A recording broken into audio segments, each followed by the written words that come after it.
আসসালামু আলাইকুম। বর্তমানে ওয়ার্ড প্রসেসিং সফটওয়্যারের মধ্যে মাইক্রোসফট ওয়ার্ড একটি অন্যতম জনপ্রিয় প্রোগ্রাম।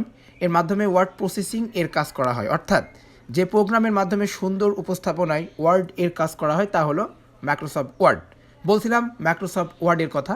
আজকের ভিডিওতে আপনাদেরকে মাইক্রোসফট ওয়ার্ড কাকে বলে এই সম্পর্কে বলবো, বাট পরবর্তী নেক্সট পার্টে আপনাদেরকে মাইক্রোসফট ওয়ার্ডের A to Z প্রসেস সম্পর্কে জানাবো পরবর্তী নেক্সট ভিডিওতে।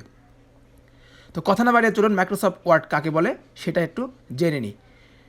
মাইক্রোসফট ওয়ার্ড সফটওয়্যারগুলোর মধ্যে মাইক্রোসফট ওয়ার্ড একটি অন্যতম জনপ্রিয় প্রোগ্রাম। এর মাধ্যমে ওয়ার্ড প্রসেসিং এর কাজ করা হয়, অর্থাৎ যে প্রোগ্রামের মাধ্যমে সুন্দর উপস্থাপনায় ওয়ার্ডের কাজ করা হয় তা হলো মাইক্রোসফট ওয়ার্ড। বিভিন্ন কাজের জন্য বিভিন্ন সফটওয়্যার তৈরি করা হয়েছে, কেননা নির্দিষ্ট কাজের জন্য যে প্রোগ্রাম দরকার অন্য প্রোগ্রাম দিয়ে সেই কাজ সুন্দরভাবে করা সম্ভব হয় না। যেমন সুন্দরভাবে চিঠিপত্র লেখার জন্য MS ওয়ার্ড প্রোগ্রাম অতি উত্তম প্রোগ্রাম, যা অন্য প্রোগ্রাম দ্বারা সুন্দরভাবে লেখা সম্ভব নয়। আবার SMS, MS, এক্সেল দ্বারা যে হিসাব নিকাশ করা হয় অন্য প্রোগ্রাম দ্বারা তা অতটা সম্ভবও হয় না। সো ভিউয়ার্স, মাইক্রোসফট ওয়ার্ডের কিন্তু কিছু সুবিধা এবং অসুবিধা আছে। তো প্রথমে আমরা জেনে নেব মাইক্রোসফট ওয়ার্ডের সুবিধাগুলো কী কী।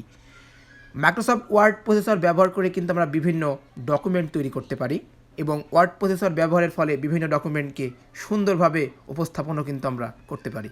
ডকুমেন্ট সেভ করতে পারি, প্রয়োজন অনুযায়ী যে কোনো সময় তা আবার ব্যবহারও করতে পারি।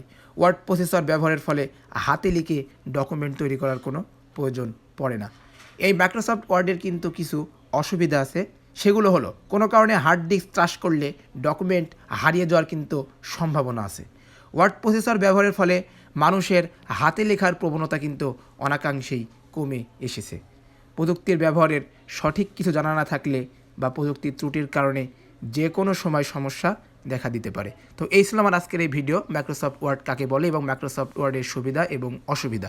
সো ভিডিওটি যদি ভালো লেগে থাকে তাহলে অবশ্যই লাইক, কমেন্ট অ্যান্ড শেয়ার করতে ভুলবেন না। আর অবশ্যই আমার চ্যানেলটি সাবস্ক্রাইব করে রেখে দিবেন এবং আমাদের পেজটি ফলো করে রেখে দিবেন। আসসালামু আলাইকুম।